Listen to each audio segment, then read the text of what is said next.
Okay, so I wanted to do a bit of a. Oh, hold on, I gotta fix the volume here. Hold on. Whoop. Okay, so I wanted to talk today about this slew of sort of animatronic stuff with the movies now. They have Willys Wonderland. Prior to that, you had the Banana Splits movie. Sort of like these horror themed, sleeper movies. Obviously, all in the wake of Five Nights at Freddy's and all that stuff. I'm I'm trying to figure out the fascination everybody has with animatronics, like these furry costumes coming to life and killing people. Like, I don't know, human beings are strange. We have a strange fascination with things, and it's funny because I wanted to sort of delve into the stuff that I did with Nate Sanders when we worked on Slaughter Me Street. That was a lot of people don't know this, but that, believe it or not, was we sort of had that, or I should say I sort of had that idea in my head prior to Five Nights at Freddy's. Not to say that like I came up with the idea, originated it, and it was just one of those strange coincidental things that. All right, so basically this is what happened. All right, I had the idea to do a movie. Believe it or not, when the idea originally was in my head, it wasn't Slaughter Me Street. It was, believe it or not, a movie idea I had where a bunch of cult members, sort of like in this shanty town that was falling apart, found an old dilapidated animatronic that was just from exactly that, like a Chuck E. Cheese or something. And this lead from this group is sort of like a Charles Manson, kind of gets this thing and makes a shrine out of it. And what happens is people, start dropping acid, and after a while this thing starts coming to life. But you don't know if it's really alive or if it's just in the heads of the cult members that are going nuts. So, there's murders involved. The people are hallucinating. It's a real trippy idea I had. And then, lo and behold, I'm not joking, I'd say maybe 2 or 3 days later, a thing comes up on my feed where it's Markiplier playing Fnaf. And I was like, oh, look at that, animatronics coming to life, killing people. So it's just one of those strange kind of like, maybe it was in the cosmos, maybe it was just, I guess maybe sometimes human beings tend to all sort of generate the same kind of idea at the same time in some spiritual sense. I don't know. It's a strange kind of coincidence. But I've sort of been like the person that's been on the cusp of things that are going to take off, but I never quite get there. And even if I did say, had the idea, had it all planned out, had it fleshed out and was ready, and I was ahead of everybody at the starting gate, it wouldn't make a difference because I don't have the money. I don't have the money. I don't have the backing. I don't have the capital. I think that's why I really admire Scott Cawthon, because he really didn't have any money either. He just got insanely lucky and got it out at the right time. I've had ideas in the past, like I can even prove it. With the for a while I was on a tirade with Cuphead when Cuphead came out. I'd done back in 2006. A video game using the open bore system, where it was all old cell shaded cartoon cells. I actually took public domain cartoon cells and actually created some of my own and made a run and gun beat 'em up game that was in the style of Double Dragon sort of.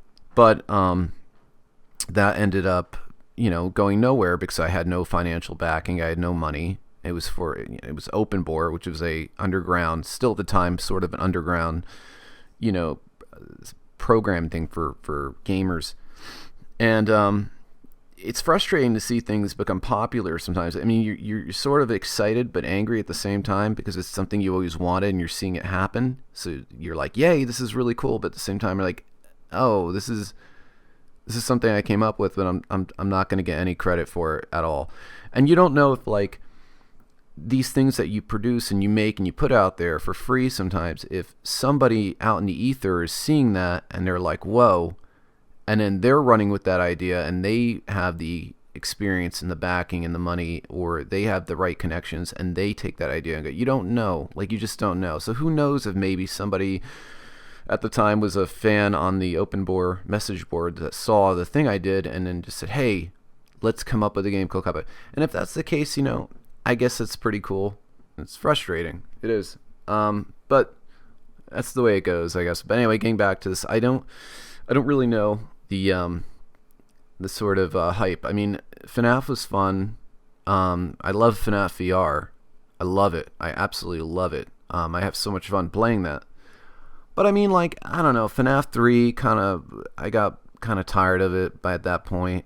4 was kind of cool. We were in a house, is neat, but I think it's like a one-trick pony after a while. It gets kind of old. And to be fair, I could say that about, you know, the games that I made. You kind of gotta do something else after a while. But I understand it's a franchise and that makes money. But these movies now, see, these movies to me, in all due fairness, all right, I'm not going to give a critique of it yet. I've only seen trailers. I will actually review the movie. But I don't really. These movies to me look like, okay, try to follow this. They sort of look like if they were made back in the 80s, they would be a cult phenomenon today. Like, they'd be insanely renowned and people would like love it. But the movies today just sort of look like remakes of something that never existed, and usually remakes aren't that great. I don't know if you could follow my logic here, but it seems like a movie that should have been made in the 80s, and now they're trying to make it now and give it that sort of 80s flair and feel, and it's just not working. And that's the thing. It sucks because it was a really cool idea, but I don't think anybody's really executing it well. And that's a bummer because, again, I like these, and I'm really curious to see these movies. So, I don't know. I'm going to give my review on it, and we'll see where it goes from there. Not like anything I say makes a difference. I'm like, I'm a nobody. But, yeah, it's, you know.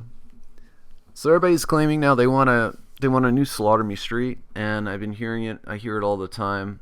And, yeah, I know you do. I'd like a new Slaughter Me Street, too. But I'm not the guy in charge anymore with that. I was. I'm not anymore. That's all IGS. I'm not in IGS anymore. I typically pop in from time to time, and where Nate and I are still friends, and he's been very busy. Frankly, we were on the verge of working on something else together too. But I don't know where that stands. But it was going to be cutting edge gaming, and I'm sure someone else will do it in the meantime. Because just like everything else we come up with, it's somebody else will end up doing it before us. Yeah, that's what happens. But yeah, anyway, I have to go now. I have to go to my stupid 12-hour job. yeah, that's where my life is. All right, but anyway, I'll talk to you all real soon. I hope this has been somewhat enlightening. If you haven't seen Willys Wonderworld, or what the hell it's called again, check it out. I'm certainly going to, but I'm going to make sure I'm really nice and loaded before I go and watch that. But all right. So anyway, stay tuned. Got some new episodes. Let me know what you think in the comments section of the new animation I'm doing. Also, I'm thinking about starting a podcast with my girlfriend. It should be fun. I like getting my family involved in these things. If you've seen some of the videos, leave a comment in the section. Tell me if you think it's a good idea. I don't know. Make fun of me. Tell me I suck. Tell me, I don't know, whatever I said. I don't care. Just leave a comment. You guys do a really good job of that, and I love reading it most of the time. All right. Talk to you later. Bye.